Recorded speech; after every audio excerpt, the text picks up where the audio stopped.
Mas na prática não é assim. Mas é... Então... Porque a ciência, ela funciona assim, né? A ciência, ela funciona pela observação dos fenômenos e a repetição, né, dos eventos. Depois eu quero que tu me fale também qual foi as groselhas que o Darwin falou lá, mas daqui a pouco. Putz, cara, a lista é grande. Tá bom. Escolhe duas aí. Não só o Darwin, mas os sucessores também, né? Cara, por exemplo, pela curva de Gauss, você deveria ter seres humanos de 20 metros de altura e de 20 centímetros de altura. O que é a curva de Gauss? Curva de Gauss é uma curva de probabilidade. Tá. Você tem uma margem ali de manobra. Se você aplica a curva de Gauss à estatura dos seres humanos, a variabilidade de estaturas, você deveria ter pessoas de 20 metros e pessoas de 20 centímetros. Adultos. Você não tem. Não tem? Aí por que não tem? Porque eles morreram. Por que a curva prevê Porque isso? dentro das diferentes alturas que a gente tem, você não traça uma média. Você faz uma proporção do mais extremo do menor extremo. Essa que seria a lógica. Tá. Então, assim, primeiro, tem coisa que faz sentido, mas não tem no mundo. Tem coisa que é lógico, mas não existe. Tem coisa que eu falo pra você, você entende, mas a gente não encontra referência no planeta. Então, esse argumento da gente, o universo é infinito e tem infinitas possibilidades, isso gerar o nível de complexidade que a gente tem, isso fere vários preceitos, inclusive a lei da termodinâmica. Eu vou explicar por quê. Boa. Primeiro, eu posso jogar bombas em ferro velhos infinitamente. Nunca eu vou jogar uma bomba no ferro velho e vai sair uma Ferrari. Nunca. Entendeu?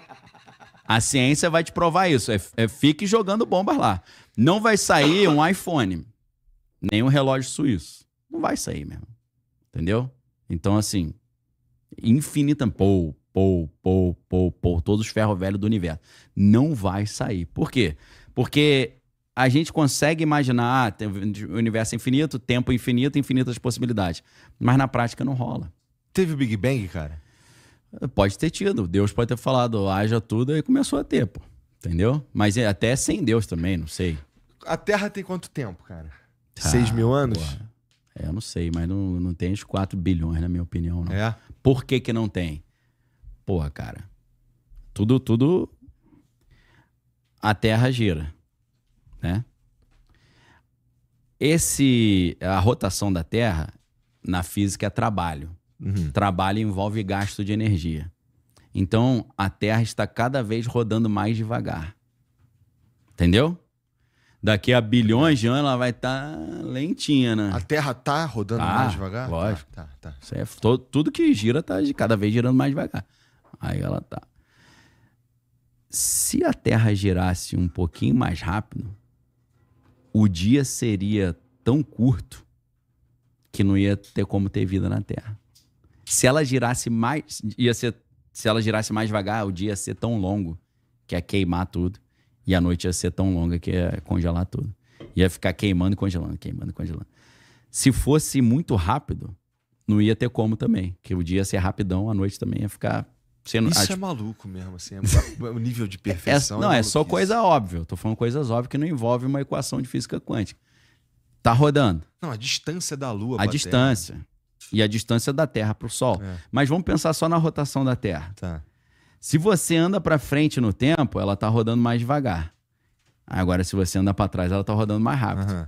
Se você pega o quanto que ela roda hoje e a taxa que ela vai rodando mais devagar com o passar dos anos, e você soma 4 bilhões e meio, que é... Meu irmão, a Terra era uma pizza, que ela tá rodando tão devagar que ela vai ficar chapada. E o negócio já tá de um jeito, meu irmão, que é tão... Entendi. Você entendeu? Você pega o peão e roda o parado...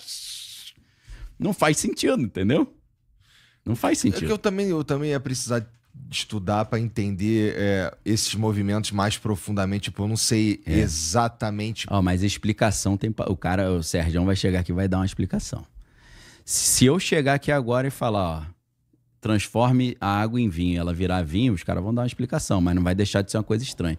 Então, os caras têm explicação para tudo. Agora, explicação é o quê? É linguagem. Aí é minha área. Não adianta o cara ser o bichão na física e em qualquer coisa Ele tá entrando na minha área, que é a linguagem. A linguagem tem uma série de sacanagens, de arapucas. Porque você pode falar várias coisas que fazem sentido, mas não existem. E isso é a base da filosofia analítica, que é a base da filosofia da linguagem. Um alemão chamado Gottlob Frege, acho que é alemão, acho que não é austríaco, não. É alemão, se eu não estou enganado. Ele escreveu um artigo, cara, isso ainda era anos 1800 e tal, chamado, em alemão, Über Sinn und Bedeutung, sobre o sentido e o referente. Sinn é o sentido, Bedeutung é o referente. Tu fala quantas línguas? Cara, eu não sou fluente em alemão, não, me viro, assim. Eu estudei 9 línguas, me viro em 4 e dou pitaco mais umas 3 aí, de leve. Hebraico eu falo só o básico, não passo fome, mas também não como o que eu quero. Não? Eu quero comer alguma coisa agora. Tá. Aí o cara vai falar, o quê? Eu falo... Pega a ponta. Eu aprendi esse macete em todos os idiomas, né? É alemão, eu não sei. Eu sei perguntar quanto custa, né? Wie viel kostet das? Então, em vez de você falar quanto custa o pão, quanto custa o carro, você fala quanto custa isso. Você usa o pronome demonstrativo. Quanto custa o quê, irmão? A ponta. Mas tu tava falando do artigo do cara de 1800. Cara, ele mostrou a diferença entre o sentido na linguagem e o referente. E aí ele cria uma reflexão interessante pra caramba.